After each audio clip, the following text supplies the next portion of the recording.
বুঝলি দোস্ত, আজকাল তো শান্তিতে তারাবি নামাজটাও পড়তে পারি না। কেন, কি হয়েছে? আর বলিস না, আমার পাশের বাড়ির ওই রহিমের ছেলেটা আমার নতুন গাছের সবগুলো কচি ডাব চুরি করে আরে ফেলেছে। কি বলিস তুই? হ্যাঁ, ওর বাবারে বলছিলাম তো একটা ব্যবস্থা নিতে, ওর বাবা তো কোনোই করলো না। ওকে একদিন পাই ভালো একটা শিক্ষা দিতে হবে। তা চল যাই। চল যাই। অনেক দিন তো হলো গ্রামের মধ্যে দিনের বেলা হাঁটাহাঁটি করি না। রাতের বেলা যদি থাকতাম তাহলে চাচার গাছ থেকে ডাব বা অন্যান্য কিছু নিয়ে আসতাম। এখন যাই, গিয়ে দেখি গ্রামের অবস্থাটা কিরকম।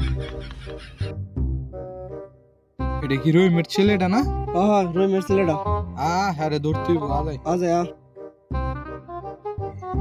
এল্লা চাচাই দি, চাচার গাছ থেকে তো কালা ডাব চুরি করছিলাম। দিহি যাই, পাশ কাটা যাই তারিনি।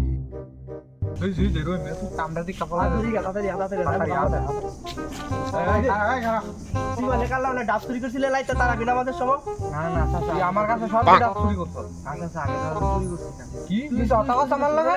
চাচা, আমি চাচা অসুস্থ আছিলাম কালকা, আমি চাচা ঘুমাইতে উঠতেছি না। চাচা, আমি চাচা নামাজও আইতাছি না। কি তুই আমার লগে মিছা কথা কস? আমার লগে তোরা তুই ডেলা গাইছিস আমার লগে মিছা কথা কস? এলাকার ফলো মানে মাফ করে দিই। আর কত বড় সাহস, আমার লগে মিছা কথা কস? দেখ, চুরি টুরি আর করিস না। তোর আব্বার একটা এলাকাত মান সম্মান আছে, বুঝছস? আলো চুরি চাচা, সাইরা দিই। চাচা চুরিটা আমি করছি। আবার মিছা কথা। আমি বুঝাইতাছি। দেখ, তুই ভুল করছিস, ভুলটা স্বীকার কর। আচ্ছা চাচা, ভুলটা আমার হয়েছে, আমার মাফ করে দিন। আচ্ছা তুই জায়গা, আমি এটা বুঝাইতাছি।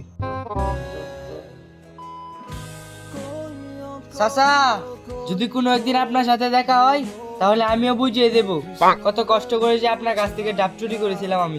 লাগ তোর আমি বুঝাইতাছি রে, তোর একদিন কি আমার একদিন।